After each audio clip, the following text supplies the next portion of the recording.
You stand on the shore of the ocean watching the tide come in. You sense the call of the sea beckoning to take you further. You step forward little by little, not knowing what to expect, but expecting more. You keep going as the ocean calls you to enter in to deeper waters.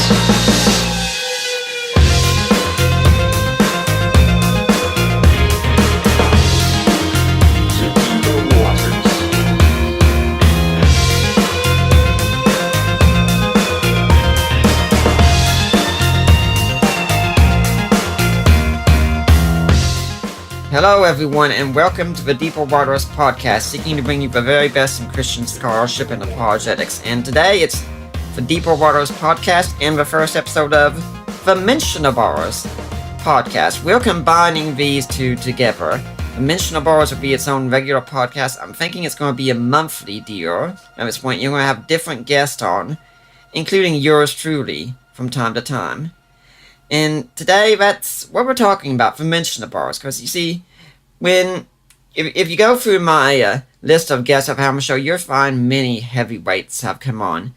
Mike Lacona, Gary Habermas, Richard Bauckham, J. Warner Wallace, Paul Capon. We could go on and on and on. But you know, something great about being in this field, you meet many minds that don't have that pedigree with them yet. They don't have that reputation in the world. They haven't made it to the top or anything. And it's not because they're not great minds. It's just certain circumstances and such. But those minds deserve a mention as well. And it's always great to be in the apologetics community and find wonderful, brilliant minds worthy of such great mention. Unfortunately, I couldn't get them on the show, so I got stuck today with Joe Furchess and Nero Hess to come on today, so... Sorry. So, hopefully we'll bring the minds on next time here. Hey, that's my name. Alright, well, you guys, we are all the Mentionables here, and well, there are more of us here. I mean, more that on the show today. today. On here. What? About twice as many of us. Yeah, there's more than for the three of us here. There are 6 altogether, but different schedules and such, and people can make it at different times. So let's start with some introductions. I mean, I think people who listen to the show know who I am, so I think I can skip that part. Neo, tell us about yourself. How did you get to be doing what you're doing? Oh boy. Well, do you want the short version, or do you want kind of like the very from the beginning how I became a believer kind of a version? Yes. Okay, number 2 it is. So, I grew up in, I guess what would be called, with the exception of my mother, who was a true believer, a nominal Christian household. My dad was a nominal Christian. I was a nominal Christian. My sister is a nominal Christian, and so on. And so, we would go to church off and on when I was growing up. And sorry, I hope you're ready for kind of a long testimony. Anyway, we went to church on and off, and when I got to college, I kind of stopped and started doing the typical college stuff, drinking, trying to chase girls and so on. And it was interesting because I will never forget at the end of my freshman year, one of my best friends, Brandon, at the time, and he was an atheist. We're a bunch of us are standing around a campfire and we're talking and everything else, and people are asking, "Oh, what religion are you? What religion?" I'm like, "Oh, I'm a Christian." And my friend Brandon goes, "No, you're not." And I was furious. I was absolutely livid. And I'm like, "What? How can you say that?" And he goes, "You're talking about drinking and chasing girls and all this stuff. Man, Christians don't do that." And I was absolutely livid.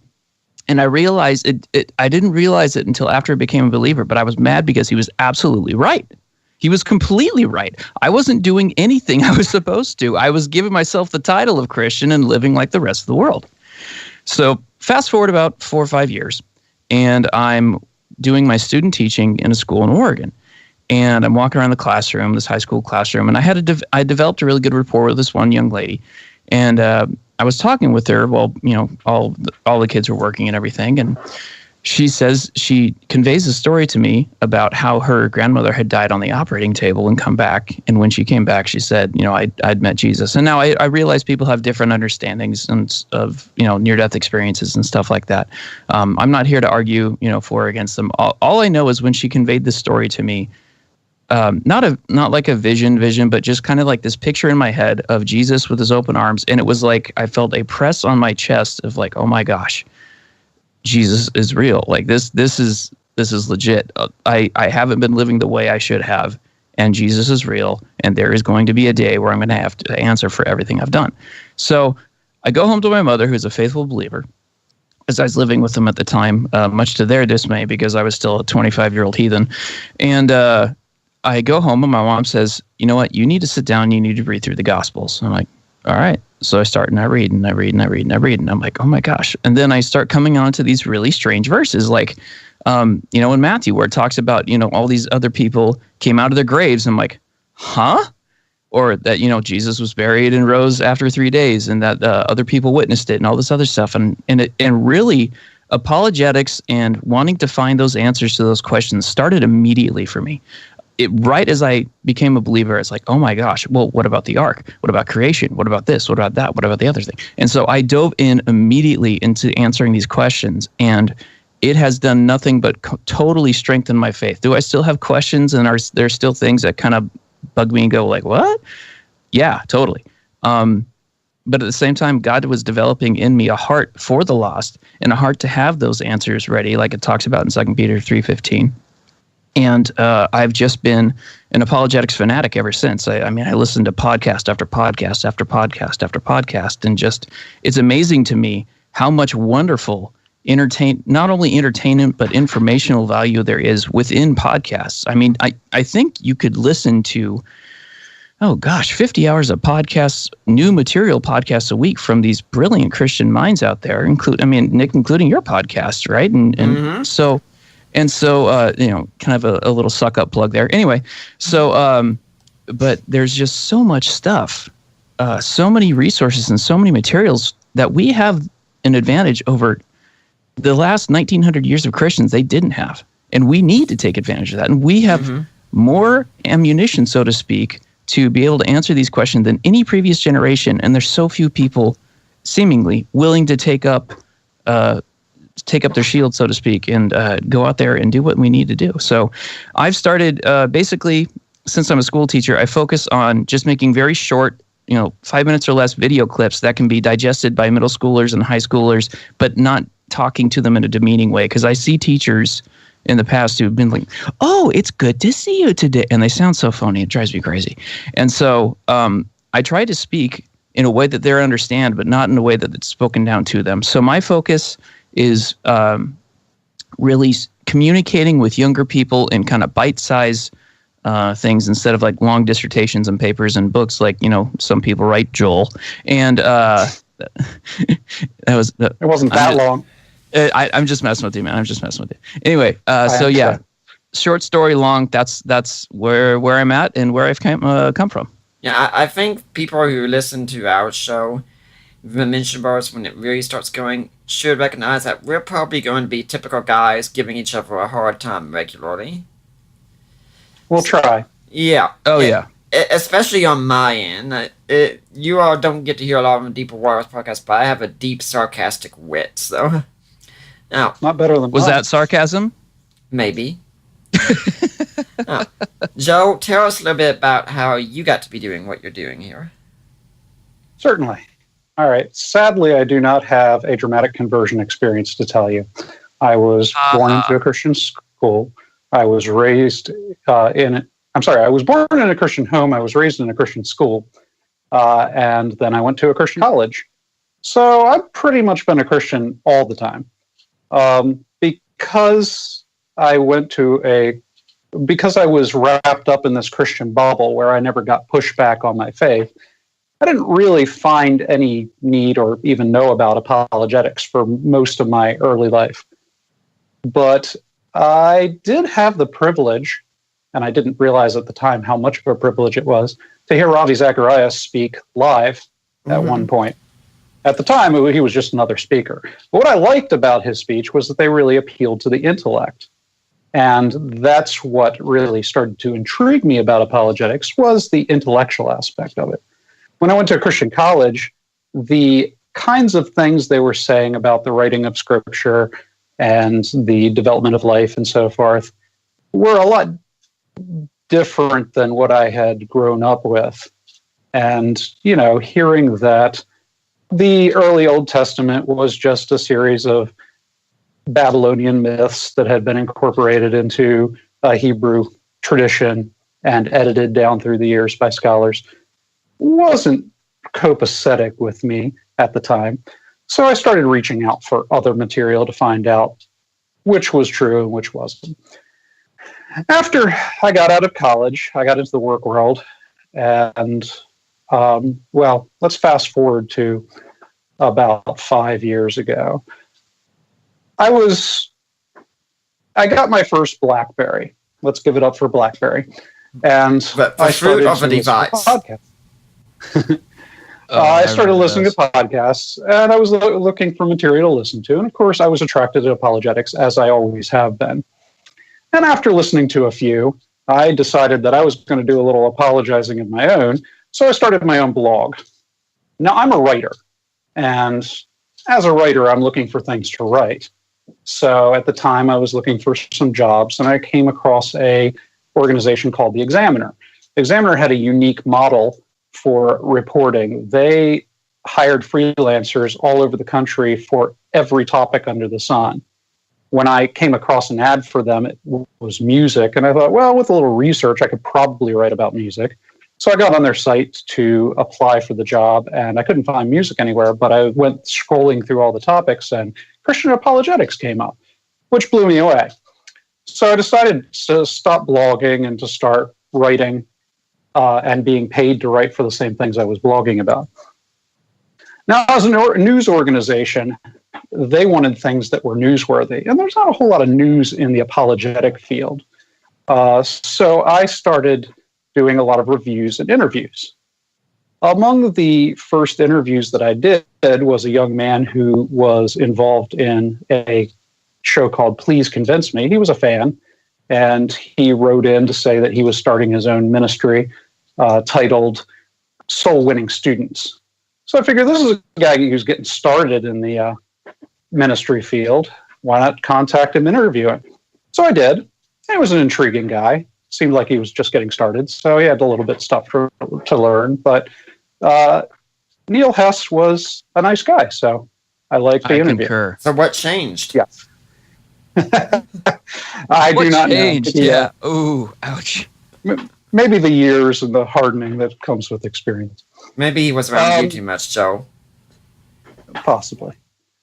But I continued to do reviews and interviews, and at one point I had begun to travel in the apologetic circles because my articles were popular enough that I was invited to involve myself in several apologetic networks. And I came across several small-time podcasters, one of which was a guy named Nick Peters who ran Deeper Waters. Mm-hmm. And so I listened to his podcast, and I did a review of it, and I said some complimentary things and offered some constructive observations on it. And a few years later, after I published a book, I asked Nick Peters to review it, and he said some positive things and offered some constructive criticisms of it. So he got me back. Mm-hmm. And then among the people that I also listened to the podcast and review was Tyler, whatever his last name is. And who? What's that? Who? A guy named Tyler. He has a last name. Oh, okay. Escaping my mind right now. It's Villa, like a villa in the country, or maybe Villa. I'm not sure. Yeah, he's actually been on the show twice. Tyler Vila. Tyler Vila. Like Bob. He's Bob Vila's nephew. That's what it is. I see. It's a shame he couldn't make it at this time. He's probably fixing a house somewhere. I did a review of his podcast. I interviewed him at one point, and then I reviewed his book. I also submitted my book for him to review. I'm still waiting to get that review, though. But at any rate, so I ran into those three guys, and the Examiner went under last year, and all of my articles from them were gone at that point.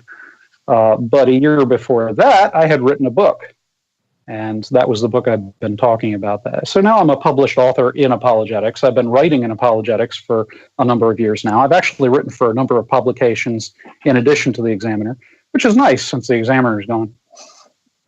But two things happened this summer that resulted in an event unique to my life. One of them was that I had completed a second book, and I had submitted it to my book agent, who's been shopping around for publishers for me, still is. And one of the common rejections I got was that my name wasn't big enough in the ministry field to push books. The second thing that happened was I had a major surgery, and the complications resulting from the surgery made me think that I may not be able to go back to work.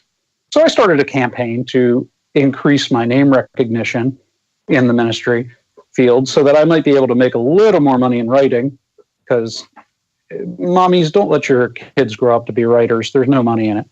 Mm-hmm. But at any rate, the other thing was that I wanted to raise my name recognition so maybe publishers would be a little more confident in me. As part of this, I started a Facebook page devoted to my writing. And you got to post things to keep people interested. So I had, as anybody in this field does, for years I'd been thinking, I'd like to do my own apologetic conference. Invite a few people out, have them talk at my church, be great. But instead of getting one of these big name apologists, what if I were to get these talented little guys that I know through different networks, invite them out, have them speak? It'd be great. They get a platform and they're good speakers. So this was a dream I'd had. And so I decided to just kind of post this daydream on my Facebook page and tag a couple of the guys I was thinking about. So I did. The guys that I got tagged came in and immediately started a conversation, mostly joking on each other. But the jokes started to get kind of serious. And the more serious it got, the more we talked about what we would actually do. Mm-hmm. So eventually I started a business page for this group, who I like to call the Mentionables, because they deserve a little mention. And then I started a actual web page for them, and then a friend of mine started a conference for them that's coming up in May 2018. So the thing has snowballed since, and it's all been kind of an accident from beginning to end. It has been. Maybe a little divine influence.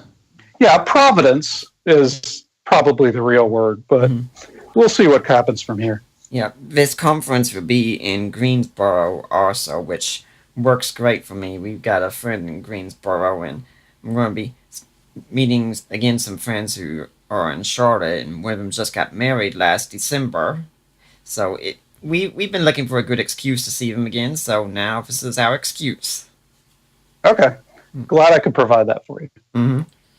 So, now, what we're going to be doing today also, it's going to be a little bit different from the regular format of Deeper Waters, because this is going to be more like the format of Mentionables, where each of us talks about something that we think is important, relevant to the projects, and then we just discuss it back and forth and such, and go on from there.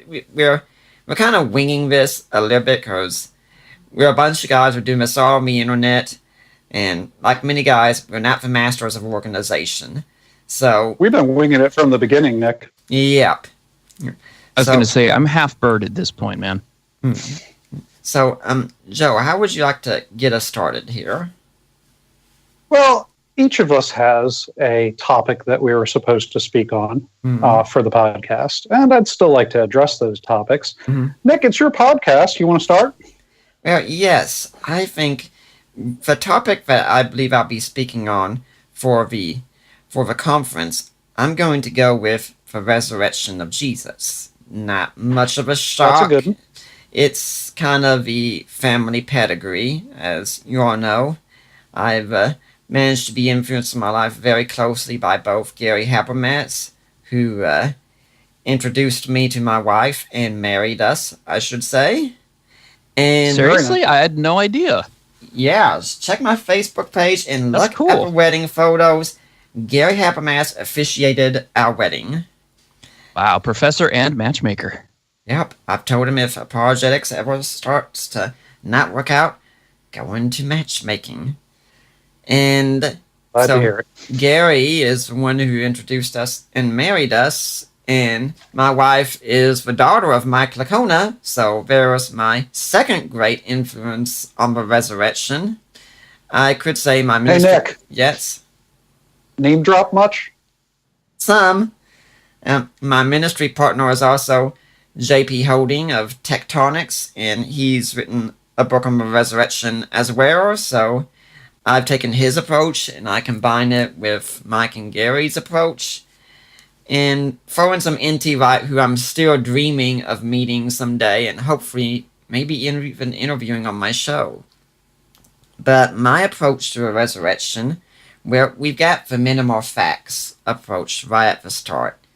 And you two guys know about the minimal facts approach, but just in case others don't and they haven't heard Mike or Gary on my show, it's that you look at the information that is granted by the majority of critical scholars of the New Testament. And I mean real, actual scholars, for those listening out there who are internet atheists and such, not people who can just publish a blog and have a YouTube channel. That doesn't make you automatically an authority, believe it or not. I'm talking about people who spend their life work studying the New Testament, which includes many, many non-Christians as well. No offense, Neil. Hey, no offense to any of us here. Uh-huh. But when we look at it, there are some things that are pretty much, these are certain facts about the historical Jesus that you're really not going to find disputed. One of the things I plan on speaking on some at the conference also along with this is that, yes, Jesus did exist. For all you internet atheists out there who are actually jumping on this bandwagon, you're only embarrassing yourselves, seriously. Let's start with Jesus, and he was crucified. All of our earliest sources say this. We have no contrary account for his death. It's accepted by... That's because he didn't exist. Yeah. It's accepted by even the opponents of Christianity. And it's something incredibly shameful. And this is something we really miss in our modern world. How you died in the ancient world mattered. If you were beheaded, for instance, like John the Baptist, no doubt it was a death you didn't want to undergo, but it was not seen as a shameful death. This was a death that was given to Roman citizens, even. But crucifixion was for the lowest of the low. To say a crucified man was a Messiah would be like saying a convicted pedophile was going to be the head of a Southern Baptist convention, for instance. But Jesus was crucified. Now, next one is that he was buried in a tomb. You'll find some pushback to this. Bart Ehrman has given some pushback. I've interviewed Greg Manette and Craig Evans both on this topic, though. And this what they say? Well, they agree with me. All of our early sources say Jesus was buried in a tomb. There isn't any real contrary story. If we accepted other events on the same historical data, which we do, we'd accept the empty tomb. And some people could say, well, the Romans didn't really do this with Jews. They just took dead bodies and threw them in a common grave and such. Now, everywhere else in the Roman Empire, I'd agree. But in the land of Israel, when it was peacetime, they did allow the Jews to observe their burial rites. And one of the reasons for this is, if you just have a body left out there, it could pollute the land. And you could have an animal pick part of a body up and take it to the temple grounds, for instance. And that would cause serious defilement.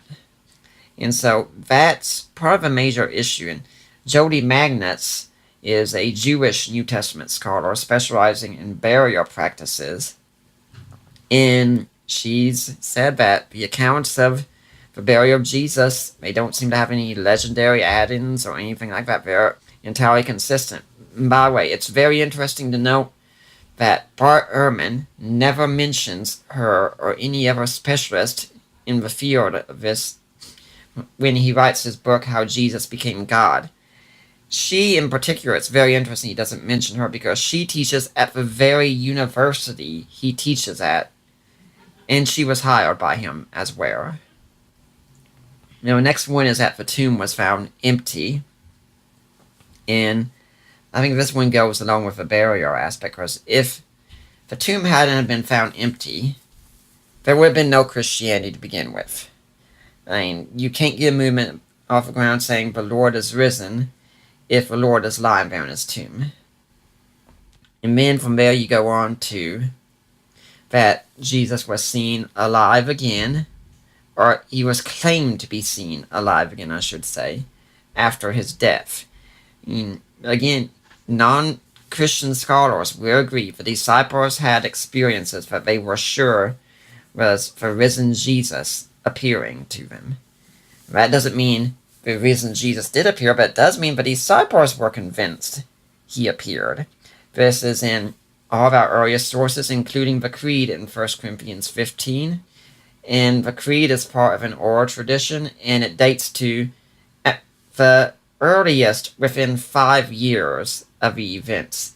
Many scholars date it even earlier. I think Bart Ehrman goes 2 to 3 years or so. The Jesus Seminar dates this early. And this is where when Gary Habermas debated the non-Christian New Testament scholar James Crossley on this, when he started telling all these minimal facts to him, Justin Browley, the host, said, "So, Dr. Crossley, do you want to dispute any of these?" He says, "No, not a single one of them. I accept them all." And he even referred to 1 Corinthians 15, the Creed there, as a gold mine. His own words. Hallucinations, they don't really work. The disciples weren't much in the mindset to have hallucinations. Hallucinations also are not group experiences, and there are multiple group appearances in the Creed. And if there was a hallucination, it would likely be of Jesus in Abraham's bosom, Jesus divinely exalted and such. It would not be Jesus walking around among us. And then we can add in the conversion of Paul and James. Now, I'm not sure if any of you guys have brothers or not, but for anyone... Oh, I got 2 of them. Okay. I got one. Okay, guys, what would it take you to convince your brother was the Messiah and God? Well, my older brother, sure. My younger brother, please. For someone to convince me my brother would be God, yeah, it would take basically a combination of miracles like we see in the scriptures. Yep. Give us the facts, man. Just the minimal facts.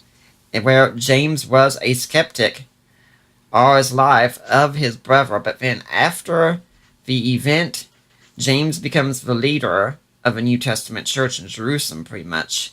And Paul was a skeptic. He was going around persecuting the church.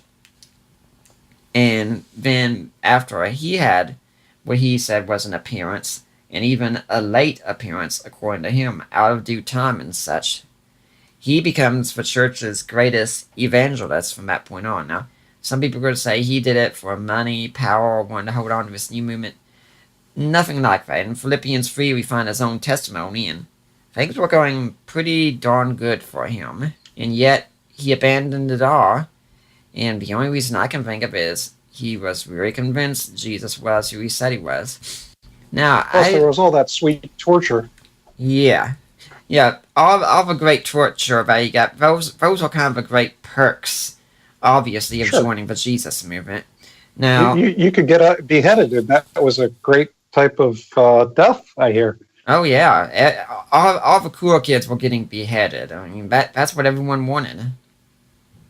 Now, I also add in honor-shame aspects to this, because I think so many of us miss so much of the New Testament, and the Old Testament as well, because we read it as if the culture was just like ours, when it wasn't. Believe it or not, you actually do have to study the context of what you're reading about.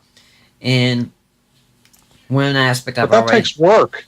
Yeah. It's such a hideous sacrifice. It's much easier to just read the text and take everything literally. I always get amazed at those skeptics out there who like to make fun of Christians taking the text literally. Usually seem to take the text just as literally. Hey, that's how I was raised, man. Yeah, for many atheists, their approach to reading the Bible and such, when they switch from Christian to atheist, their approach to reading the Bible and evidence doesn't really change. Only their loyalty changes. Wherever they believe Christian arguments blindly before, now they believe atheist arguments blindly. But You're skipping into my section, dude. Yeah. The honor shame aspect, one part I've already mentioned was that crucifixion was seen as something shameful. If you were wanting to reach people with a new religious movement, you would not have your leader be crucified. Paul himself says this is a stumbling block in 1 Corinthians 1. And we really miss that out in this world. I mean, some people say, well, this provides a story of great hope and courage to people. Well, if that's the case, all they had to say is, well, that was a good story. Just like we treat, say, a fairy tale today. And they go off on their way. Not a problem. It doesn't mean they have to commit their lives to it. But I highly doubt any of them would have said, oh, that's a great story. And also, Christianity was a new movement. The new was looked at with suspicion in the ancient world because, I mean, the ancients had to be the ones that were closest to the gods. They were there at the start and such. And the gods aren't going to suddenly open up a whole new way entirely. I mean, why not go with the ancient wisdom that has been passed down? In fact, that's why the Jews were granted toleration in the Roman Empire, because they had a movement that was old. So they were granted exceptions. They didn't have to sacrifice to the emperor and pray to the emperor. They could sacrifice for the emperor and pray for the emperor. Christians didn't have that luxury because Christianity wasn't an ethnic sort of thing. You weren't born into a nationality of Christian. You were converted into it. Christianity also taught the resurrection of the body, which was something just as shameful back then. People didn't really want to be resurrected, for the most part, because the body was seen as a prison, and you were supposed to escape from it. This is why Gnosticism was so popular, since it said matter is evil, and it gave people a way to explain out what really cured this kind of idea, though, was Jesus was resurrected in a material body. And we'd like to say Gnosticism died back then. It didn't. Gnosticism is still around today. Many Christians, many pastors will say things that I think if they realized it, it's really Gnostic, may say them, especially when we talk about the body and end times and things like that. When I did my grandmother's funeral several years ago, I was one of 3 pastors assigned to do it. And the pastor of her church got up and he gave a talk, and he said, you know, right now, she is experiencing the power of a resurrection. And I'm sitting in the back waiting for my turn. I'm going to say, excuse me, Pastor, I think I see her corpse down there in the casket.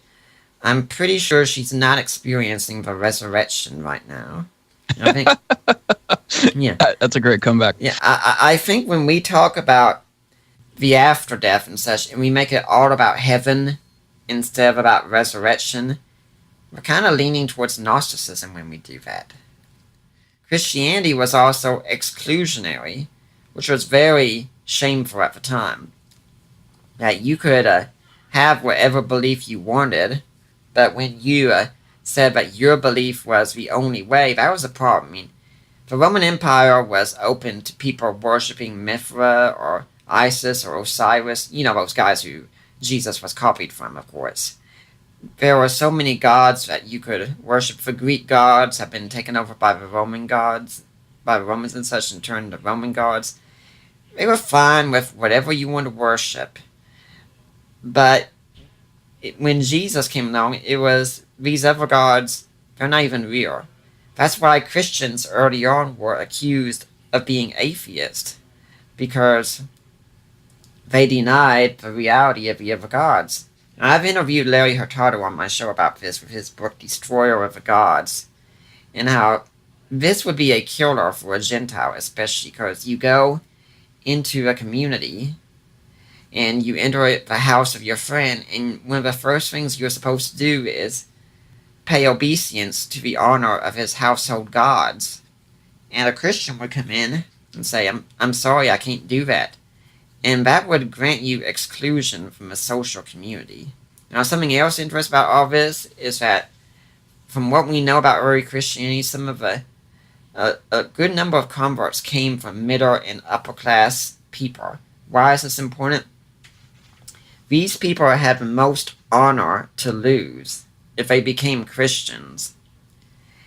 But at the same time, they have the greatest means to check for facts. They could send a servant or two to the area of Israel, have them ask around, ask questions, do some searching, and come back and report something. These people did become Christians, though. We have to ask, why? I mean, some people will say, well, Christianity thrived because Constantine came along and he legalized Christianity. No, he did not make it the official religion of the Roman Empire. He just legalized it. But the thing is, Christianity should have died long before Constantine came. Now, some people will say, well, what about Mormonism? Or what about Islam? Well, one of the things with Islam, let's start there. Islam and Christianity have something in common. They were both spread by the point of a sword. The difference is which way the sword was pointing. Islam was a religion that allowed for conquest so you could get war, women, and wealth. 3 things many guys love. And if that's the trifecta there, man. Yep. And if Islam hadn't been a military religion, I suspect it would have died out too. As for Mormonism, Mormonism grew up in a culture that was much more live and let live, that already had Christian values soaked into it, and so it was just adding on to those. And when persecution did come, what did the Mormons do? They went all the way out west, where they were safe, and they just built themselves up, generally by having children, and since for quite a while the Mormons had multiple wives, it was pretty easy to reproduce themselves. And today they've just kind of been mainstreamed into our culture, but our culture was very different. We're not an honor shame-based culture, and that's why Mormonism has been able to thrive in this culture, because we do practice general open-mindedness with letting people believe what they believe. So, I mean, that's pretty much the case for a resurrection. And when I speak at the conference, I plan on saying a lot more, and I do plan on doing other tracks. I'm planning, for instance, on having a whole section on Jesus mythicism and a section on marriage and family. Yeah, you got an hour to kill, so I'm certain that'll do it. Yeah. So, which one of you guys wants to go next and talk about something of interest to you? Well, I could do it, I suppose. Okay. Go for it, Joe. Everyone get your pillows All right. out. Yes. Just try to suppress those yawns, and I'll launch into it. You might have trouble keeping up with this, because I'm going to talk about how atheists are smarter than religious people. That'll be a quick topic. You guys with me so far? Huh? What? Using too many big words, dude. Well, just kind of keep quiet while the adults are talking. At any rate, this is something that pops up on the internet pretty frequently, as you probably know, having traveled in apologetics networks. These arguments will come out saying, hey, studies show that atheists are more intelligent than Christians. I ran across this argument first while listening to a podcast that I used to follow that was an atheist podcast. And one of the gentlemen in the podcast was himself a doctor of psychology. And he was looking at a number of studies in a meta-study, which is when you survey a number of studies and try to draw conclusions out of them, to see what they had to say about the intelligence of atheists versus the ignorance of Christians. Well, religious people in general. The gentleman's name was Dr. Luke Galen. I didn't catch the university at which he teaches, but he's a professor at a university. So he's got everything going for him. Atheist, psychologist, and professor. So what he basically showed was that there's a number of studies. He looked at 53 studies that showed negative correlations between religion and intelligence. Only 10 of those showed positive correlations. And there were 37 with significant results, meaning that they were probably had accurate data, and 35 were negative with 2 positive, basically saying that there was a negative correlation overall between intelligence and religion. Now, one thing I want to note about this is the measures of intelligence. In these studies, they were using things like IQ tests as measure of intelligence, GPA scores, SAT scores, and advancement through the education system. So these were the conclusions that they came to, is that in general, the religiosity of a person had a negative correlation with the overall intelligence of that person when studied on these scales. There's another set of studies that they touched on, but I'm pulling this from different studies that I got from elsewhere, which show that there is a certain type of thought associated with atheism and with religion. People who are non-believers tend to operate in an analytical thought style, and people who are religious tend to operate in an intuitive style. So let me illustrate it this way. Imagine you're watching an old cop show, and you've got the seasoned detective and his newbie partner, and they're hot on the trail of a killer. And the newbie partner's looking at all the evidence that they've gathered, and he says, well, this guy's got to be the killer. And the seasoned professional says, well, I got a gut feeling about the other guy. Now, what they've just demonstrated is the difference between intuitive thinking and analytical thinking. The analytical thinking is a slow, considerate style of thinking that examines evidence and comes to conclusions from it. The intuitive style of thinking is when you go with your gut, you make rapid and usually emotional decisions based on that. And what they're saying is that those people who make rapid calls that are more emotive are more likely to be religious, and those people who go with analytical styles of thinking, slow, considerate styles, are more likely to be non-religious.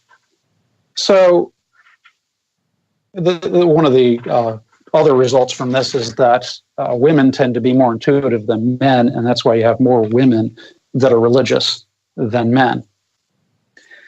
Anyway, so those are the things I wanted to bring to the table originally. What do you guys think of all that? I'm sorry, I have to wake up first. Sure. Oh, it sounds good to me. Yeah. Okay. Right? Mm-hmm. All right. So you agree with all of those deductions and conclusions? I don't know if I do or not. I'm a religious person, so I'm not supposed to be smart enough to decide. Sure. No, I get it. But I'm telling you, you should be able to make quick decisions about what you think. All right, well, let me talk about some of the studies they did to come up with this. I'm specifically going to talk about the intuitive versus analytical. The way that they did this was they would bring religious people in. They'd measure their religion on these scale scores, where they would tell them, how often do you pray on a scale of 1 to 10? Do you believe in angels on a scale of 1 to 10? And so forth. So they could get a scaled score of just how religious this person really was. And then they'd separate them into groups, to the non-religious, to the extreme religious, and they would do a number of things for them. They would, for instance, they'd throw trick questions at them. You guys have had those in school. Mm-hmm. And the more intuitive a person was, the more likely they were to fall for the trick in the question, instead of sit down, think it through, and come up with the right answer. And so on and so forth. But another way they would do this was to prime the person. For instance, they would take people who were analytical and tended to be non-believers, and they would make them make rapid calls, quick rapid calls on questions. So they forced them to be intuitive. And after doing that, they would do another scaled score with them, and the person would tend to register more spiritual or religious. once they'd been forced to be intuitive.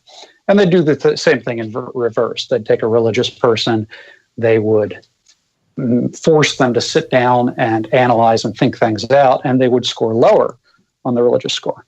So, the conclusion, religious people are stupid, right? Well, everyone knew that one. All right. Now, you guys have anything to put in before I get to my analysis of the thing? Well, I think the biggest, well, not the biggest, but I think one of the best ways, and I heard Greg Kokel talk about this, I think just like in the past couple of weeks, saying one of the best ways to answer an atheist in that sense of intelligence is to say, do you believe something created everything or nothing created everything? Because that's literally all we're left with. And they're required to go with no things. So it's like, okay, so you believe a scientific impossibility. Who's really not thinking properly here? Well, there you go. Mm-hmm. Yeah, so it's got to do with that a little bit, trying to think through some of the larger paradigms that we hold. Sure. So I'll start with an article from Tori DeAngelis that looks at some studies about inherited beliefs. And the studies attempted to find whether the opinions and beliefs that you have, say about religion or politics, so forth, are genetic in any way. Well, long story short, they found that they weren't genetic.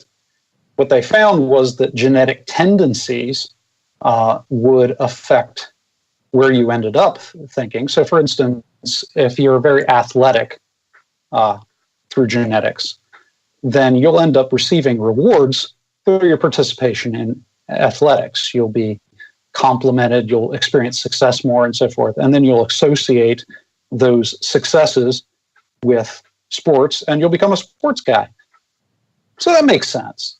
The things that you're genetically programmed to do will end up in the direction you take with your life and therefore shape your opinions eventually. But mostly, opinions and beliefs are absorbed from one's environment. So now let's talk about Howard Gardner. Neil, you're a teacher. You remember Howard Gardner? Howard Gardner. I must have slept through that class in college. Sorry. It's all right. So Howard Gardner came up with the theory of intelligences. This starting to sound familiar? Yeah, is this the, what you call it? Not IMDb. That's a movie website. The 4 letters that describe personalities. I can't remember what they're called. Not quite. That's Myers-Briggs, INFJ. Yeah. Different thing. Yeah.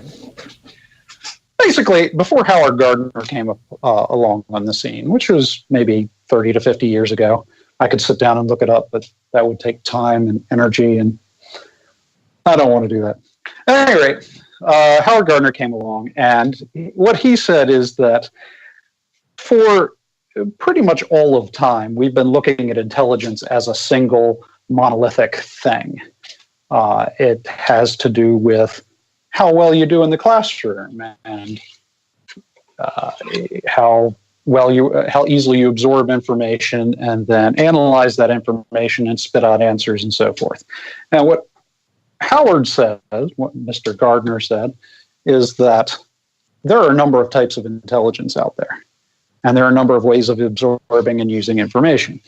So without sitting down and looking at them, some examples would be that some people are more musically inclined, so that they're easier to learn things through music. So you make a little song out of something, and they'll pick up the information that way.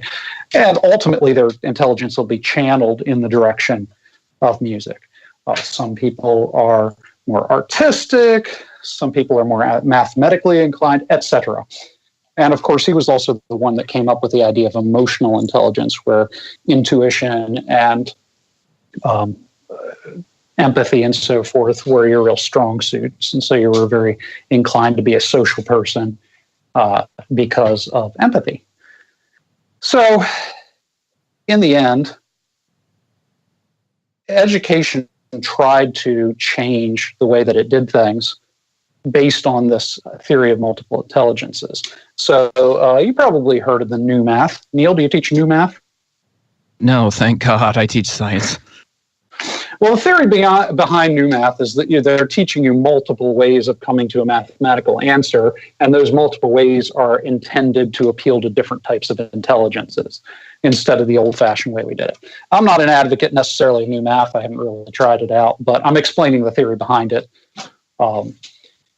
And so forth. So that in your modern classroom, teachers are supposed to prepare lessons in a kinetic way, in a visual way, in an auditory way, and come up with activities that allow people to work together as a team. So in case you're emotionally intelligent, you get that social element out of it. And somehow, through teaching in all these different ways, everybody absorbs the information and we're good. But probably that doesn't happen in too many classrooms. And it hasn't happened for, everything before maybe 10 or 20 years ago when they started to implement these things. In those times, the idea was to teach toward the middle, which is basically you taught one way and you tried to make the students learn the way you wanted them to learn. Now the idea is the other way around. Instead of students doing all the work, the teacher does all the work. And they try to bring the information to the students, bring the mountain to Muhammad instead of the other way around. Is it Muhammad? No? Nothing? You guys still there? Yeah. Yeah, I'm here. Okay. All right. So anyway, you bring the information to the students before it was the students had to work through the information. The short story out of what I'm trying to explain to you here is that academia, for the most part, is a self-selective system. People who will excel through the academic structure will do so because they have a particular thought style. It brings us back to intuition versus analytical thinking. The people who are going to be successful in school have a very particular thought style because that's the way that education is set up to appeal to a very particular thought style. People who don't have that thought style don't keep up with the classroom as well. You agree with this, Neil? Yeah. Absolutely. I've seen it every year. Mm-hmm. Okay, good deal. So, this brings me to my next thought. The education system tends to be unsympathetic to religion and religious thinking in general. Now, I'm not going to jump on a high horse and talk about no prayer in schools or teaching creationism in schools and so forth. I'm not necessarily on that boat, but I will say in a more general sense that the academic system, even in high school, tends to try to avoid any kind of religious associations. They try to push that off, push that back. And if you happen to be a Christian teacher, you got to kind of keep that to yourself. Right, Neil? Yeah, for the most part. Okay. Then you get to college, and college is very against religion. And it tends to be an environment in which somebody who is irreligious will excel because they're not hung up with those ideas. And I'm pulling this from actual facts that I researched that said that college professors, at the very least, are encouraged to kind of keep their political and religious feelings to themselves, unless those political opinions are left-leaning and those religious opinions are non-religious. So it's a great environment for people who are less religious than not, and a person tends to absorb the beliefs and so forth from their environment. So bringing back to this inherited ideals situation, a person with a certain type of thought style will excel through the education system.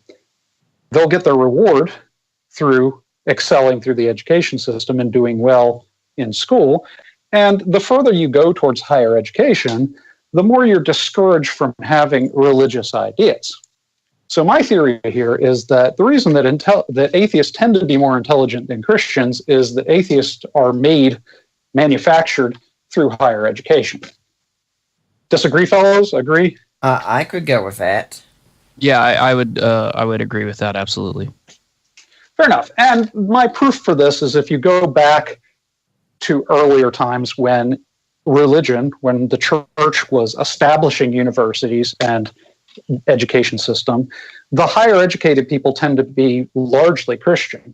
You go back to medieval times and look at the scientists and the scholars, the logicians and the philosophers, all of that they do is in reference to religion and Christianity. Your philosophers, your logicians, would use the mind of God as a reference point for the logic that they're developing. You can't read a medieval text without it referencing religion. So back then, the studies would have shown that your most intelligent people were religious in nature, because that's the way that the educational institutions were set up. Right. Makes total sense, yeah. So that's my theory based on the studies that I've done. And so the next time that somebody comes up along with an article that says atheists are more intelligent than Christians, that would be my response. Yeah. I just always want to interact with the atheists here and usually ask them a question like this. When was the last time you read an academic book that disagreed with what you believe? Yep. That's a great question. That's a good one for all of us. If we're really desiring and seeking after truth, we should never be afraid to at least listen to information that's presented to us. Doesn't mean we automatically have to agree with it. Yeah, I was engaged on a Facebook conversation with someone within the past month. I thought you were engaged to Allie. That was long, long ago. But we're married now. Have you not been keeping up? Okay. But I was in a conversation with someone on Facebook, and I was trying to recommend that they read a book on the topic of the resurrection, since I was convinced, and I still am, that they were just embarrassing themselves while we were arguing. He said, look, I'm not going to read your books on the resurrection, and I think we both know you're not going to read a book by an atheist on this topic. Yeah, sorry, but you're wrong about when I regularly read books by atheists on these kinds of topics. In fact, for the most part, I tend to really enjoy it. I mean, the more scholarly ones are more interesting, but even when you have to read ones from the more rank and file people, it can be amusing to see the names of arguments that people will go to try and avoid something. Yep. Cognitive dissonance and selection bias. Yeah, Those are biggies. I think most people who talk about cognitive dissonance have probably never even read a book on it. Well, to be fair, I got this entire argument from an atheist podcast that I was listening to and from an atheist professor, so innocent as charged. The main work on cognitive dissonance that started the whole thing was Leon Festinger's book, When Prophecy Fails, and even then it wasn't a true example of cognitive dissonance because the researchers who were studying it had to interfere with the experiment from time to time and such. So yeah, and it was a UFO call. Yeah, I love the UFO it call. was.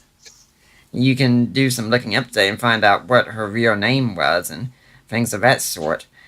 And so that's kind of where it got started, and it really doesn't apply to Christianity. I think it applies much more in an individualistic mindset and such. I think cognitive basis is just something often thrown out just to avoid Christianity. You can just say this, and you sound really smart when you say it because you're supposedly using a big term, and everyone's supposed to bow down in me and say, oh gosh, I never realized I was doing that. Well, it's based around tribalism, and Christians aren't the only ones who are guilty of tribalism. Any time that you have a thing that you believed, you're going to seek out reinforcement from other people who believe that thing.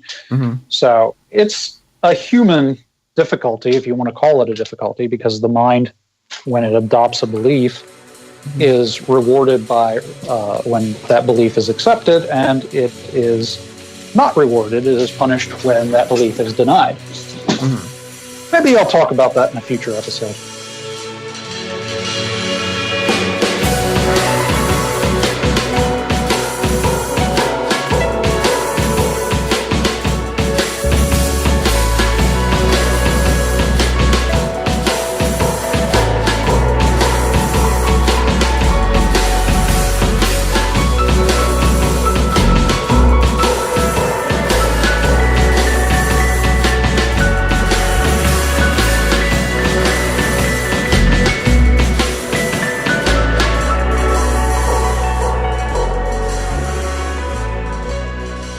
Well, before we move on, I'd like to remind everyone you're listening to the Deeper Waters podcast and the Mentionables podcast here. From this point on, they're going to be two separate podcasts, though. When you're here next week, you're going to hear absolutely nothing. Because it's my plan, if the money still holds out in our account and such, I've seen that Japan Fest is going on here in Atlanta, and I'd like to take Audi to it. So you're not going to hear anything. But the week after that, I'm going to have Kevin Shute on here. He's going to be talking about his book of Games and God. We're going to be discussing video games and apologetics. So if you're a big gamer like I am, you're going to want to be here for that. Now, that's sweet. Wait till you have kids. You won't be a gamer anymore. Oh, I'm not sure that if we get to that point someday, we'll be teaching them the fine traditions we grew up with in gaming. Pac-Man and such? More like Sola Contra? Is that the sixth Sola Contra? Contra, that was a classic. I still remember the Economy Code to this day, but I'm thinking more Mario, Zelda, Mega Man, and Final Fantasy. No Resident Evil in there? No, I never got into that. The only shoot 'em up I think I really got into too much was GoldenEye. For instance, that was a classic. I don't know how many hundreds of hours I dropped into that game. Oh man. Time. Y'all are noobs. I was a PC gamer from the beginning. It was all about the StarCraft for me. Oh, StarCraft. I played that one too. Not a whole lot, but I played it. They still have international tournaments with the original. That's crazy. Yeah, and it's huge, I think, in Korea, isn't it? Yeah, that's where they have those. I think we've forgotten about it in the U.S. Yeah, I think we found something we could have for a group discussion on the Mentionables podcast sometime. Well, I know this might be a little controversial. Tyler might call us a nerds again. Well, I think I might have both of you beat, and I'm sure some of the audience is going to cringe when I say I still enjoy a game of Magic the Gathering every now and then, but you're not the only one, so I think I've joined you, not me. I used to have one of the biggest collections of cards there, so. Excellent. I was afraid I was going to be excommunicated from the podcast, so I know some people can be a little sensitive about it. I grew Magic, is that like Pokemon at all? It was around before Pokemon. I kid. I was trying to get a reaction out of you. Actually, my wife and I both still do Pokemon today. The one where you wander around with your phone and try to find them in virtual reality? Yep. Oh my gosh. my friend Dusty does that too. It's funny. Hey, gaming is something my wife and I do together, although she doesn't really want to do it against me too often. All right. Guys, dial it back. We might attract a younger audience. I know, right? Heaven forbid that we have hobbies. Yeah, there was. It's all right. As soon as you go into your section, Neil, you're going to chase all the younger ones away.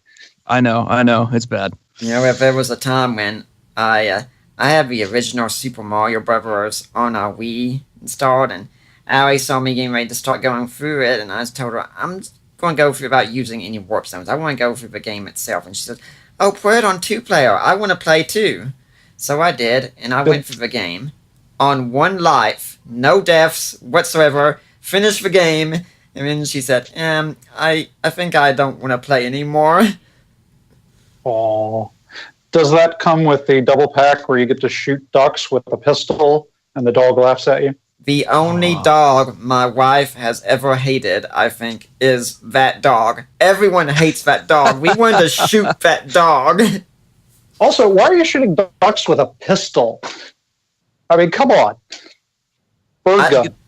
I know, right? They could have at least put a longer barrel on it. Seriously.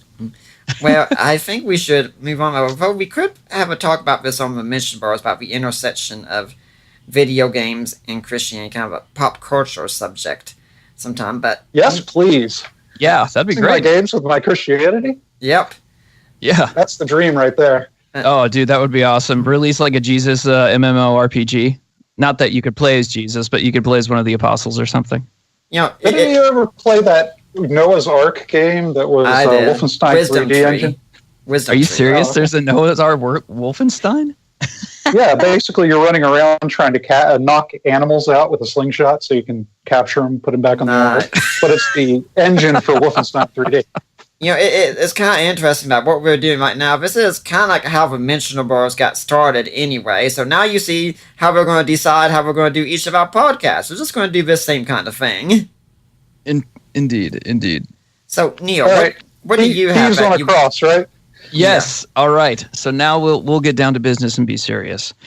Oh, yeah, I know, right? So disappointed. Okay, so the reason I chose to talk about the thief on the cross is because, oh, dude, you will pay. You will pay. So I chose get one of those nasal strips, man. We're doing podcasts now. No, you know what I'm going to do is I'm going to get some sort of like sound generator and just have some sound effects to play to interrupt you guys and throw you guys off your game. So anyway, hey, interrupting is our job. Well, as you just did. Thanks a lot, Joel. Thanks a lot. Let me interrupt to point out that interrupting is also my job as well, okay? If we keep doing this, we're just going to pad the time until it's all over, and I won't have to say anything at all. You're listening to the let's keep doing this thing. All right, station identification. Here we go. So Luke 23 was huge for me when I first came to faith. I love the story of the thief on the cross. It had a very tragic beauty to it. Obviously, I mean, the crucifixion of Christ is something that is tragic and both unbelievably beautiful in the fact that he's willing to lay down his life for us. But I wanted to take a look at Luke 23 and specifically the repentant thief on the cross to see what we can learn about salvation. Now, I want to reaffirm that I do believe in the Trinity. I do believe in the five solas, all that. But do you affirm the virgin birth, which I do affirm? Oh, yeah, absolutely. It's good to hear you actually say that with your voice, Nick. Oh, man. Inside joke. All righty. So I looked at Luke 23, but I also looked at the two parallel passages in the other Gospels, which is Mark 15, 22 through 41, and then Matthew 27, 45 through 66. And I wanted to just see, what can we learn theologically from the thief on the cross and what Jesus said about him. So when we read through it, in Luke 23, verse 33, we read, when they came to the place, and this is from the NASB, when they came to the place called the Skull, there they crucified him and the criminals. So we see Jesus with at least two criminals, one on the right and the other on the left, being crucified. So I'm just kind of highlighting the main facts here that we can come back and refer to later. And then in verses 41 through 43, of course, we have this passage that just gets me kind of choked up almost every time I read it seriously. We indeed are suffering justly. This is the repentant thief, for we are receiving what we deserve for our deeds. But this man has done nothing wrong. And he was saying, Jesus, remember me when you come in your kingdom. And he says to him, truly I say to you, today you shall be with me in paradise. So we look at this here, and then we look down at Mark 15, 22 through 41, specifically verse 32. And it says, those who were crucified with him were also insulting him. So if we look at the parallel accounts here, it looks as if at first, it says those who were crucified with him were also insulting him. It looks like at first this repentant thief was indeed insulting Jesus before he said this. So from my reading, and please feel free to challenge me on it, but from my reading, Jesus and the two thieves go up. The thieves are mocking him, and at some point in the time during the one thief's crucifixion, he repents. Now, if we're thinking about a thief under Roman law, this is a bad dude. He's being crucified. He's a thief. He is mocking the Lord of glory, and yet he repents and comes to Christ. So there is no indication here that this thief was in any way associated with Jesus before being up on the cross. I love this section because if you're dealing with any works-based faith, if you're dealing with Mormonisms, Jehovah's Witnesses, people like that, this is a great passage to go to show that very, very likely there was absolutely nothing this thief could do. He was nailed to wood. He couldn't move. All he could do was beg for forgiveness, and it was given to him freely. He wasn't baptized, anything like that we can see. So it's you talk about the minimal facts approach, with the Gospels and the evidence for Jesus and the crucifixion, the resurrection, and so on. This is almost like the minimal salvation, if you will. Mm-hmm. So, the repentant thief was a criminal, and he was at first mocking him. Hang on, I'm looking over my notes here just to make sure. I did do notes, but I don't. I have a very organic, as one of my former administrators would say, a very organic form of organization. It's just kind of the way it goes. Yeah, using notes, that's cute. Yeah, I know. So, given his mocking of Jesus, we don't think he's a believer. At some point, we do think he repents, and Jesus confirms, he says, "Today you'll be with me in paradise." He does confirm the salvation of this repentant man. So, there were three key things that I take away from this. And now, given I do have to read a tiny little bit into the text, but I do think my conclusions are warranted based on what we know. One, it's never too late to repent. We see, in John, 1 John 1, I think it's verse 9, where he says, he's faithful to forgive you of all unrighteousness. And it doesn't ever talk about there being some sort of a deadline like, well, sorry, you're past 50. Too late, man. And also, another interesting thing here is it's likely that deep theological understanding is not necessary for salvation. And let me clarify what I mean by that. What I mean is, for example, like the idea of the Trinity, like calling the Trinity proper. If Jesus had explained the Trinity using specifically that term, whatever the Aramaic or Greek or whatever equivalent would have been, I think we would have read later on, specifically in Peter's epistle, something about that, because Peter was there. If memory serves, Peter was right there during his crucifixion, or John. I mean, John was too, if I remember correctly. Is that right? My memory serving me right here? The beloved disciple we know was there. A lot of people think it's John. There are some Christians who don't think it was John, but we do know the beloved disciple was there.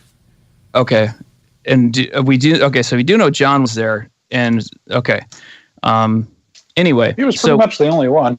Okay. All right. Never mind then. So at the very least then, we should have at some point, I think, heard a more thorough explanation of the not that John is insufficient, obviously, because it's theonostos, but it's not how so many skeptics and atheists or Jehovah's Witnesses, for example, want it spelled out. Trinity's not in the Bible. Well, okay, doesn't mean that it's not a theological truth or anything like that. It just means that word, that phrase, is not in there.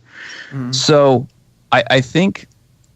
And this has been helpful for me because I tended to, early on in my faith, be very kind of dogmatic and very, I guess you could say, legalistic in saying you have to believe this, that. And obviously we do have to believe certain things. But the depth of understanding, I don't think is quite as deep as certainly I used to believe. But again, we should always strive for as deep an understanding as possible. So I want to hear some pushback.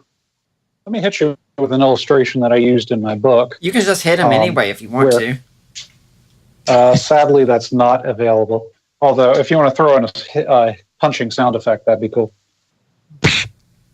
Mike Tunchin's pass whatever that one's called. Punch out. Yeah, preferably. Anyway, in my book, I'm talking about the need for apologetics. And one of the illustrations that I give is if you happen to be sitting next to, say, a Muslim woman on an airplane, and you give the gospel to her about sin and the redemption through Christ's sacrifice, and she bows her knee that moment to accept Christ as her savior, she's going to be dragging a lot of Islamic baggage along with her into Christianity, which she would need to be educated out of over time. But if the plane were to crash moments later, how many people would say that she doesn't go to heaven just because she hasn't gotten rid of her Islamic baggage yet? I think that's a great point. I think something we could add to this also, Neil, is that there are many people who struggle with the question of forgiveness. And I think a lot of people live this fear. They want to know, am I a goat or a sheep? Because, I've believed in Jesus, but look at a passage like Matthew 7. Many will say, Lord, Lord, and he'll say, depart from me, I never knew you. And we all know that terrifies some Christians. Absolutely. The funny thing about it, though, is I think that the people who are terrified by it are the ones who don't actually have to worry about it. Exactly. I find that passage very helpful for people who talk about Christianity being untrue because there are evil Christians out there. Uh-huh.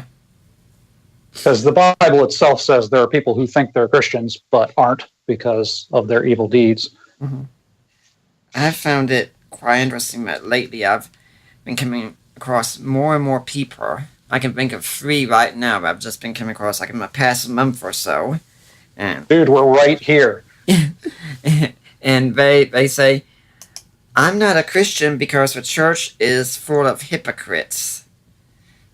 And it's always struck me as, in fact, more of an excuse argument, as if, okay, the church is full of hypocrites, therefore Jesus didn't rise from the dead. That one doesn't exactly follow. Yeah, a lot of people who reject Christianity don't have a good sense of the doctrine of grace. It's all about works. Mm-hmm. Absolutely. Mm-hmm. Well, I don't have a whole lot more to add on that. I guess my segment is a wee bit short, but I'm just always Luke 23.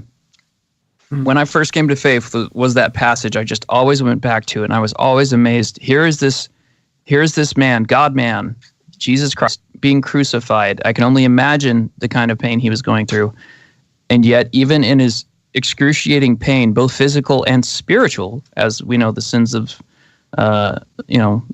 man would be placed upon him. He is going through this excruciating pain, and yet still shows grace and mercy to this man who was bad enough to be crucified. Excruciating is the right word indeed. Yeah. Oh, yeah. Excruciating. I'm sure you guys are familiar with like the doctor who went through and kind of examined what happens during a crucifixion and what happens with the pressure of the nails and everything. It's gruesome. It's absolutely gruesome. Yeah, I heard all about it in the Lee Strobel movie that I just watched. Yeah. Name drop. Yeah. Yeah, something I'd add into that struck me when I read it a few years ago, that account, because it had been one I'd read all my life, and then all of a sudden, it's one of those things like you've read something about the Bible all your life, and you read it again, you notice something you hadn't noticed before. And that's the idea of what kind of person looks at a man dying on the cross and says, that person is coming into his kingdom. Not many, considering the reason that they'd be up on the cross in the first place. Yeah, and yet the thief on the cross says, remember me when you come into your kingdom, as if to say, I know this isn't the end of a story for you. Yeah. One wonders how they came to that conclusion in the first place. Exactly. Possibly it was Christ's grace under the torment and mocking that he was receiving. Mm-hmm. Of course, it could also be any of the unusual events that were going around at the time as well, like the sun going down and things like that. Well, Neil, I cannot tell you how many things I draw from that account of the thief on the cross. Oh, it's incredible. Sorry, I didn't mean to interrupt you. Go ahead. Yeah. So what you're doing is a gospel harmonization there, where you're bringing in several accounts and trying to harmonize them to the same event. And that's what I'm sympathetic for myself. But not every Christian apologist would agree to a harmonization tactic. Are you familiar with that, Nick? Oh, yeah. I mean, my father-in-law just wrote the book Why Are There Differences in the Gospels, and I have interviewed him on that. And part of the problem with some harmonizations, though, is that a lot of them are really, really strained. Sure. What are your thoughts about this account and the one where both thieves are mocking him and the other one where one of the thieves repents? I think that's a very simple harmonization, and I really don't think it's too strained. I mean, you can't really very well produce another thief that was different from the ones that came up on a cross later on, such it has to be one of the others, and if you're going to treat the accounts that way, then one of them obviously did have to have a change of heart. Yep.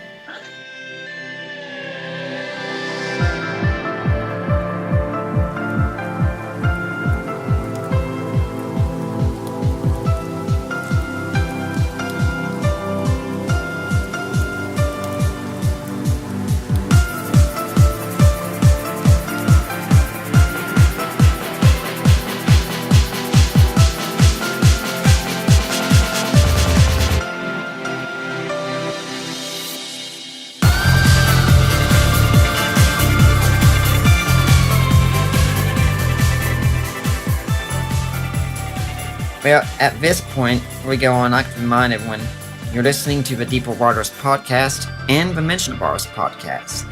The Mentionables is going to be a separate one from now on, but this is just kind of an idea to get us started on how we're going to be doing this. But I'd like to remind everyone everything we do here is listener supported by people like you. Now, if you're wanting to support the Deeper Waters podcast, go to deeperwatersapologetics.com, and there's a link on the side, help support the work of Deeper Waters Christian Ministries. And when you click on that, you get taken to Risen Jesus. Like I've said, that's the ministry of my in-laws, Mike and Debbie Lacona. And you make your donation there, and then you get in touch with me, or my wife Allie, or Mike, or his wife Debbie, and say, hey, I made a donation. I want to go to Nick Peters. I want to go to Deeper Waters. They will make sure we get that donation. It will be tax deductible. And you can also buy some ebooks I've either written, such as The Creed for the Ages, The Apostles' Creed in Today's Christian, or co-written, God and Natural Disasters, Defining Inerrancy, Groundnuts. These are all available on Amazon, and some proceeds from those will go to helping support Deeper Waters.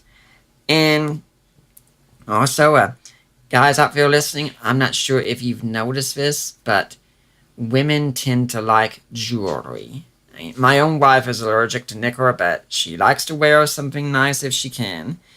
And if you want to get in good with that lady in your life, why not get her jewelry? We actually have a jewelry store ran by my friend Lena Klester of Premier Jewelers. You get in touch with me if you want to know about how to get that, if you need some more help, if you can't figure it out for some reason. And guys, you can buy some piece of jewelry for that lady in your life. Whatever you buy, 25% of it will go to Deeper Waters. So guys, you can buy something special for her to make up for that big screw-up that I know you recently did. Or you can buy something for her to serve as insurance for that screw-up that I know you're going to do in the future. How did you know that? Just by like 4 sets of earrings, having them hidden away in the closet, and as soon as you screw up, here, honey, I got you something. I have to keep backups around here.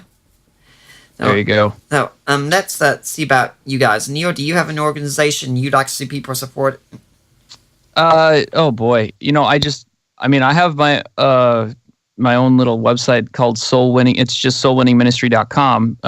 But as far as shout outs and whatnot, years ago, I went to Living Waters, run by Ray Comfort. I went down to their evangelism training, and they were kind enough to help me. I don't want to say specifically, but they helped me out in a very tremendous way. And so I always really encourage people to look at Living Waters.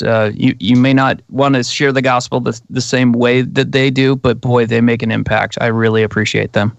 Okay. Joe, do you have something? Well, the only thing I could possibly say is that I have a book out there. Don't listen to everything that Nick said about it. It's pretty good. The title of the book is Christ-Centered Apologetics, and the thesis of the book is that you can combine apologetics and evangelism. In fact, they should be one and the same. And then it talks about how to do that, and it gives a case for Christ's life and resurrection, similar to the one that Nick just gave. Now, Joe, since we're talking about the Mentionables here, what about people who are listening and are wanting to support the Mentionables? What's in the works? Well, we don't have a donation system just yet.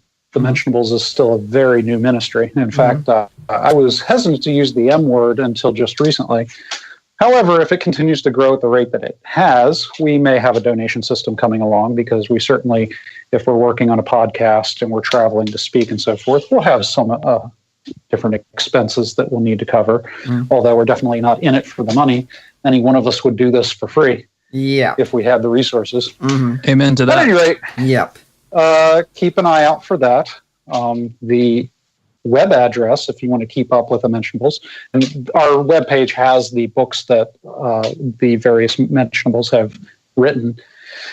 The website is Joel, Joel, Furches, F as in Foxtrot, URCHES / the-mentionables-1. And that's it. Yeah, and made it very simple for everyone, didn't you?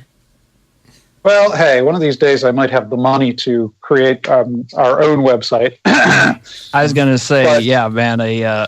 You can get a web address for like what, $10?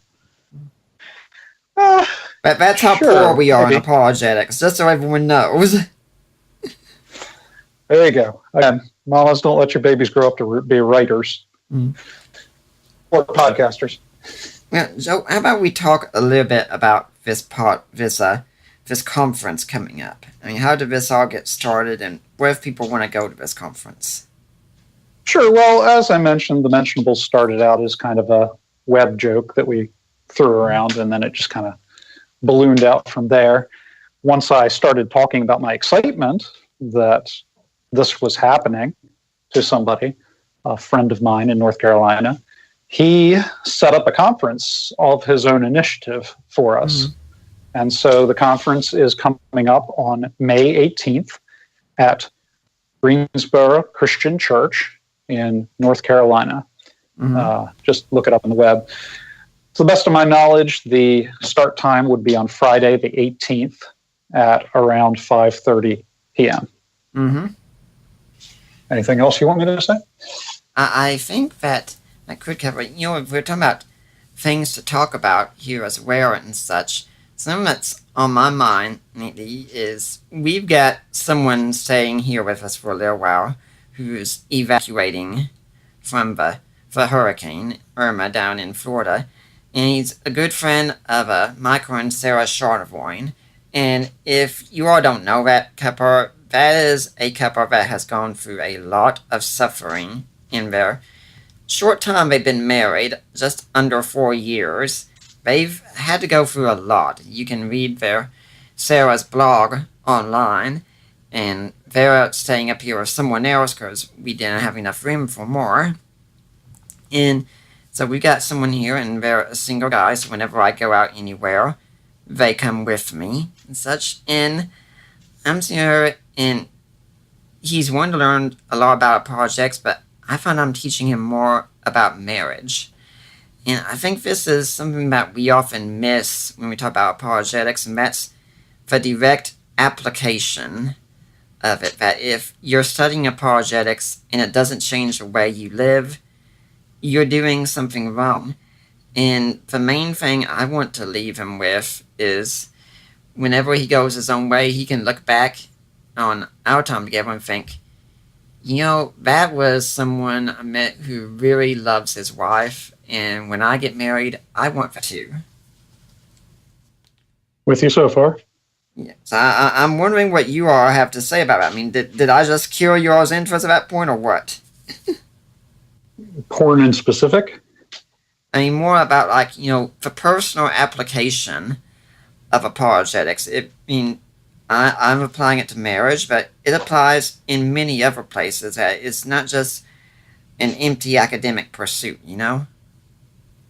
I think apologetics appeals to a certain kind of person, whether or not they're fighting against attacks on their faith. Yeah. It can actually be a faith builder. If you happen to be, one more of an analytical style thinker than an intuitive style thinker.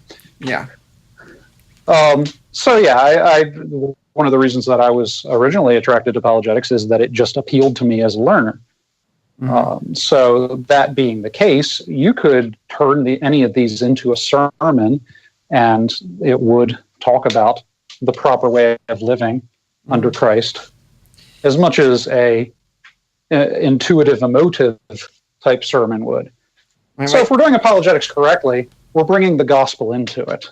wait. You're talking about using apologetics in a sermon. That's unallowable, isn't it? I don't know about all that. I'm not a minister. I'm an apologist. I've seen more than enough sermons, and I think usually the general approach I get is that you're not supposed to bring in all this intellectual stuff into a sermon and such. And I'm thinking, it'd be kind of good if we could have this show up in a sermon every now and then to actually, maybe talk about how we know this is true and why we know it's true, and then what a difference it's supposed to make in our lives, instead of just having truths of Christianity out there floating in midair with nothing to support them on. Well, and I will say this too. I'm an apologist, not a minister.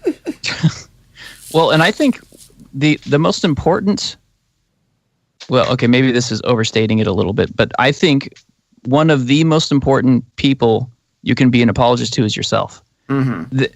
Because think about this. I went through, I don't want to get into specifics, but about 2 years ago, I went through a very, very dark time. I was very upset, very down, and just sad and brokenhearted and angry and frustrated and confused. And I had to turn myself to the scriptures constantly and remind myself, God is working everything for the good of those who love him. God knows the ends from the beginning, and it's kind of a point where you have to let the scriptures override your emotions. Mm-hmm. That is one of the most critical things we can do as believers, is training ourselves to have the scriptures that we recognize, okay, what I am reading from this scripture is truth. What I am feeling isn't necessarily truth. Mm-hmm. Truth comes from the mind of God and the mouth of God, not from the heart of Neil Hess. And I have to constantly remind myself of that. And I'll tell you what, if I wouldn't have been into apologetics, I mean, obviously you talk about, this gets into the, perseverance of the saints kind of an issue, but let's just kind of throw that out the window for a second here. Right. Had I not studied apologetics, I don't know that 2 years ago, if I would have walked away from the faith. Mm-hmm. It would have been it was that bad. And I'll tell you what, like I said, I mean, ignoring the Calvinist Arminian point of things for a while, it easily could have, and I went through it and I go, boy, something like this could tear a person to shreds. I can absolutely see that. And it's really encouraged me to stick to the scriptures, and also encourage with the scriptures, and encouraging with a broken heart for people. And that's something I notice in myself. The longer I go, especially looking at the news around the world, I'm like, Lord, give me a heart like yours. I know it sounds very cliche, but it's absolutely biblical. We need to be delivering that truth, which is with as much love and tear-stained pillows as we possibly can.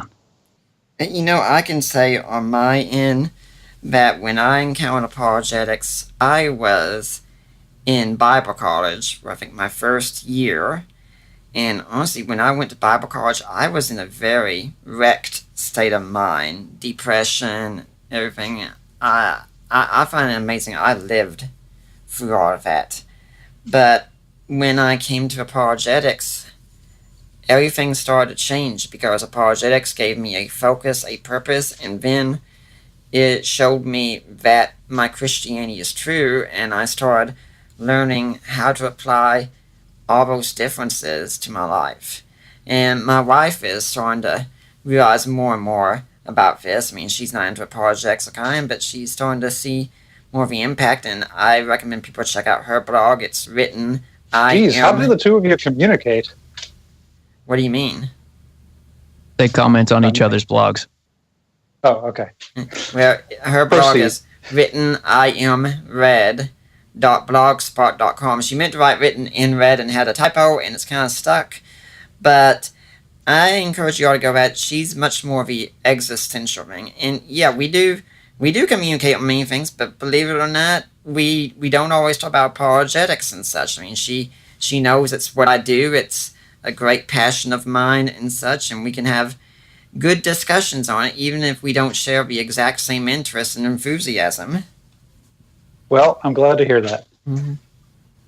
I think that's something that it's really easy to lose sight of, and Nero's story, I think, definitely shows that in our culture, I think we're very much so feelings oriented. And this is something else I've been thinking on, that we have so much work that we often do to try to understand our feelings and control our feelings, and to an extent we should do that. There's very little about the character behind those feelings. We don't really talk about changing our persons. We talk about changing how we feel about things. There's not much talk about virtue anymore today. Well, and I think the thing is, because of when, as we all know from moral, the natural law kind of argument, virtue is completely connected to morality, and morality is let's face it, without God, we know that moral absolutes just don't exist. They just don't. And so when you have a culture that is moving away from God, it's not surprising to me at all that there's no more talk of virtue and morality, and instead just feelings. Because let's face it, that's all a secular atheistic culture has to go to at that point, is just, oh, I feel this way, I feel that way. They don't have any transcendent spiritual truth to rely upon. Yeah, the thing is, we've reached a point where it's pretty much the same way for us in the church. That's what we talk about. We talk about our feelings over and over instead of talking about what's really true, what kind of character we need. We don't talk much about walking like Jesus anymore. So, Neil, I want to jump in on what you just said. Go for it. Tie it back into my section that I just did. Well, it is all about you, Joel. It's true. I didn't want to say it, but thank you. So you were talking about how in the secular culture, morality had to be tied back into feelings, correct? Okay. Well, let me put it this way. I think it usually is. Does it have to be? I can't think of anything else that can be tied to, frankly. I agree. Versus in Christianity, at least, we can tie back into the nature of God, which is a concrete, absolute standard of morality. So it's interesting that at the same time an atheist will say, well, atheism has to be true because atheists are smarter and they're analytical in their thinking. And then they'll turn around and use emotive and intuitive reasoning for morality. Versus in Christianity, no matter how intuitive I am, I'm basing my morality in a concrete, absolute standard. Mm-hmm. Well, think about how many times Dawkins and Hitchens and so on and so forth, who cannot give a foundational reason for morality, are some of the most moralistic people you will ever hear decry someone from a podium. Yep. Mm-hmm. From an intuitive sense of thinking, not an analytical one. Bingo. Mm-hmm. Yeah, I found it so amazing also that I can read so many atheists who say there is no evidence for objective morality and such. And then, right in the very next breath, they'll talk about all the evils that God does in the Bible. And I'm thinking, do you not see this at all? Well, was it say in Romans 1 they have been blinded by their unbelief? Mm-hmm.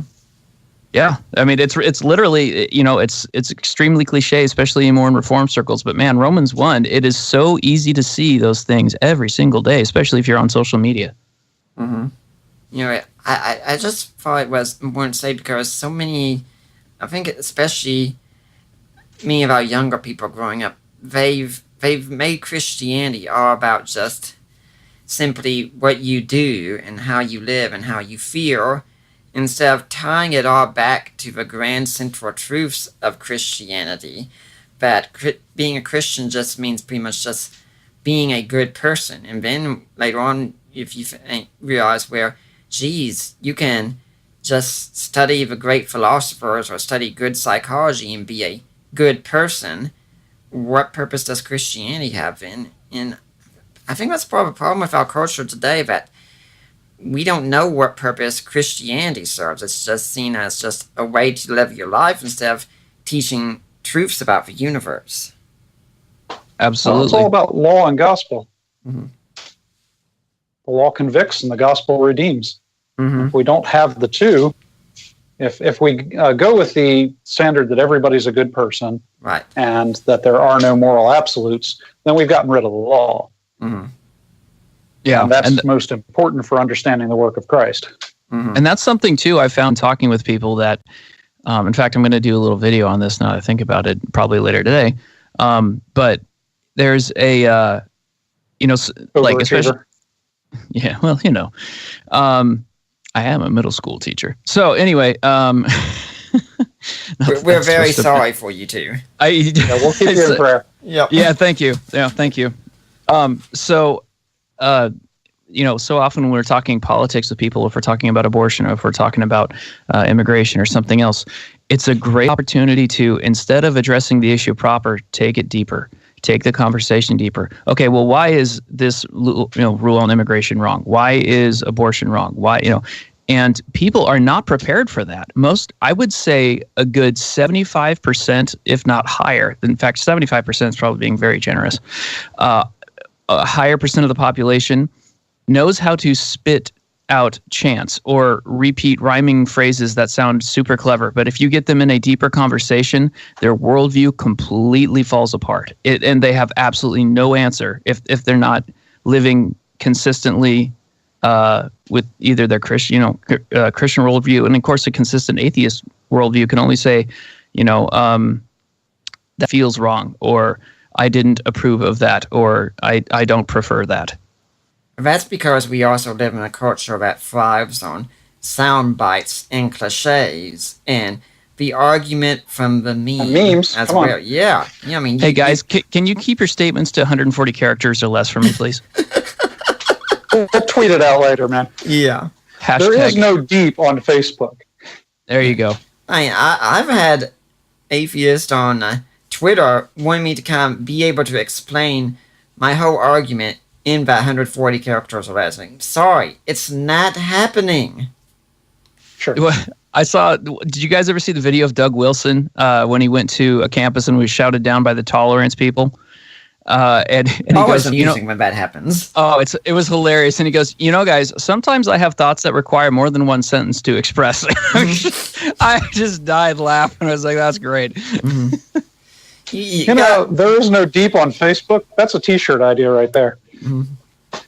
This is the Too many memorable characters for a story T-shirt. on. Yeah. Okay. Yeah, my rule with memes can be humorous ways to illustrate a point. Memes should never make the point. I mean, to take it back to what Neil was saying, it is part of the soundbite culture that I've often said that people today, they don't know how to think. They know what to think. Hey, Nick. The Yes. ends justify the memes, all right? Mm-hmm. Ah, that was a good one. That's a knee slapper. Oh, yeah. Oh, another T-shirt idea there. Mm-hmm. Now I think I know how we're going to be raising money for the Mentionables. Joe's going to make T-shirts for us. They're going to pay us to stop. Joe makes a television lot show. of things for us. The thing is, I'm more amused thinking about Joe sitting down with his sewing machine and his needles and making all these shirts over and over. Hey, guys, you're ruining my manly image here. What manly image? Ah, you beat me to it. I'm going to get a snake tattoo, dang it. Hiss. Oh, jeez. Proceeding on. You're listening to the Mentionables.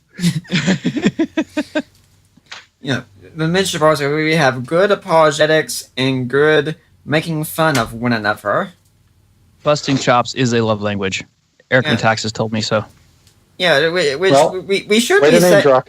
we should be saying something about our other Mentionables about how something negative about them as well instead of just keeping it to each other.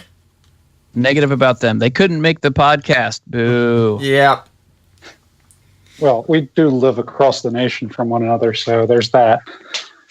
I think I'm most isolated out of everybody because you guys are in the Carolinas, right? Nope. Not me. I'm in Maryland. Oh, Maryland. Okay, People Maryland. haven't even heard of Maryland. Well, Nero's so isolated he doesn't know where we are. See? Yeah, I'm in Georgia. Georgia, Maryland. Yeah. Okay, so where are the other guys from? Well, we got one in California. Mhm. That's Tyler. We've got you in Washington State. We've got Nick in Georgia. We've got I'm blanking on the name. Chad and Adam. Chad is in. Yeah, Chad's technically in Maryland too, although he's practically in Pennsylvania. Mhm. And Adam is in Virginia. Mm. So Okay. we basically got the West Coast and the East Coast. Mhm. By Not the to way, start a feud or anything. to any of our listeners in Hawaii, if you'd like to sponsor me to move to Hawaii to be a mentionable out there, I am more than happy. And just reach out to me. I'm at Neil K. Hess on Twitter. Mhm. I think my wife would be happy with either Virginia Beach again, since she grew up there, or Seattle. We need to get some more mentionables in the Midwest, guys. Mm. Yeah. Wait, people live there? Yeah, well, I thought maybe I there's a thought it good was apologist rancher. I thought it was kind of like Canada, a whole big area, but no one really lives there. Jeez, guys, you're insulting some of our audience here. We love our Midwestern listeners. We All just Thank need- two of them. I don't know. This is technically your show, Nick. I don't Yeah. know what your demographics are, man. I wish I knew that. I generally get pretty good reviews on my show, at least until now. This is probably going to kill it for me. I was gonna say you're gonna find it drop off and then plateau, man. I'm sorry. I apologize. Yeah, but I mean, so what all can people be expecting then when they listen to a Mentionables podcast from now on? I mean, it's going to be different guests on from time to time, different one of us, right? Well, the idea behind the Mentionables podcast is to have a rotating slot for the various mentionables, but we're trying to keep it just mentionables. We haven't discussed having guests on yet. Right. That's a discussion to table for the future. The idea behind the Mentionables podcast is that each of us brings certain talents and skills to the table. And so we're going to have various segments for each one of us to talk about a subject that week that fits into our own particular category of unique perspective. And then we're going to have a discussion of it as a group, just like we've been doing today. So today's format is very similar to what we'll be doing in the future. Nick presented on a subject. We talked about it. I did. We didn't talk about it. And then Neil did, and we did. Well, that's because Mine was better. yeah, yours just wasn't interesting enough for us. So I know. It's dry and academic, and you're Christians, so... yeah, and of course, Burn. as expected, we're going to have to make fun of each other's topics and bust each other's chops over what they've said and such regularly because, we're guys. This show has been unscripted. Entirely. Yeah, I think people can probably tell. Of course, it could be interesting how things could change if we ever get a female mentionable in here. Yeah, I was trying for some, but I haven't quite cracked that one yet. Mentionablita. Yeah. She could be an apologet chick. Oh my gosh. No, There's a t-shirt right there. That was horrible, dude. very much so. All right. No t-shirt for that one. Rich, Joe, stick to writing, not comedy, please. That was my next field to break into, man. Well, we can just say I've probably saved a lot of people in a listening audience then at that point. And nobody reads my stuff anyway. Yeah, that's true. Sorry. Self-depreciation is not my style. Sorry, guys. Wait, you write stuff? Yeah. Just Google my name, dang it. Is this a new development? I've been doing it since 2011, dude. Okay, so it is a new development. Actually, before that, it's just I've been doing freelancing since then. Mm-hmm. Now, we are going to have a Mentionable... We have talked about that there will be a Mentionables website eventually, right? That's what I'd like. But we'll see how funds for that go. We're all broke. I've already pulled the odds. Yeah. And if people want to find out more about the upcoming conference and such, do you have a place where they can go to? Well, I would recommend our Facebook page, which is not something I've memorized yet. I will pull it up momentarily. That's a very interesting URL for that Facebook page. Not something I've memorized yet. That's a good one. .com. Dang it. Could people just type in the Mentionables and find us? Yes, they can search for the Mentionables and find us. There's actually a musical group out there called the Mentionables. No relation. It's facebook.com/mentionable1. Well, guys, we've had at Mentionables1 on Twitter, and you'll get conference updates. Tickets are now on sale through Ticketmaster. People who buy a ticket early, they also get a chance to try and get Tyler Vela in a dunking booth and see if they can hit the target with him. It's such a blessing not having him on this episode. Yeah, it is. He doesn't know about the dunking booth yet, does he? No. And I think he's too cool to listen to your podcasts, so you got that going on too. Well, normally I'd get to this part earlier in the show, but since there's 3 of us, I think I need to go a bit early here and start wrapping things up. Neo, do you have a website, email, way people can get in touch with you if they want to find out more about you and what you do? Yeah, absolutely. All of our listeners have tuned out already, guys. Yeah, we should have done this at the beginning, man. I don't know if anyone's going to be going this far. Anyway, no. So if people want to get a hold of me, best way to do it is just go to soulwinningministry.com. That's the ministry webpage. You can find me on Twitter at Neil, Neil, K as in Kenneth, Hess, Hes as in Sunday, and another S. I'm on Facebook, but I only add people on Facebook that I know, like in real life. So don't bother adding me at that point. Just tweet me or something. And then you can also email me. Let me double check and make sure I get the right email out here. Yeah, so it's Neil at soulwinningministry.com. That's really hard for me to remember for some reason.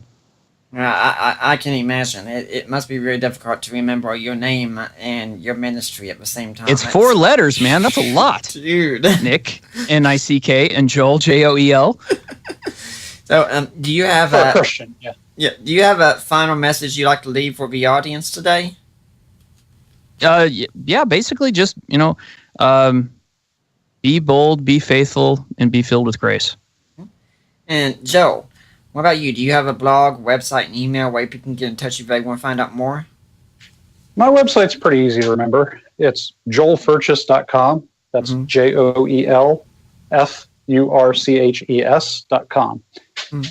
Yeah, it'd probably be hard for Neo to remember since we know we struggle with his email and such. I have to keep looking at your guys' names to remember who you are. Shoot. It's okay. It's okay, Nate. We get it. Nate. Now, Joe, do you have any final messages you'd like to leave today for the audience? Well, I would recommend that you think before you leap and remember that we are living in an age with unlimited resources when it comes to our faith. And rather than listen to that one meme that really knocks the wind out of you, take a look at all the resources out there. As atheism has been on the rise, so has apologetics. It's become an everyday thing, hence the formation of the Mentionables.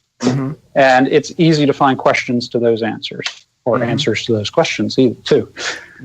And those of you out there that know about me, my website, deeperwatersapologetics.com, and the podcast here, and I encourage you to go and leave a positive review of the Deeper Waters podcast, and then be listening for the Mentionables podcast.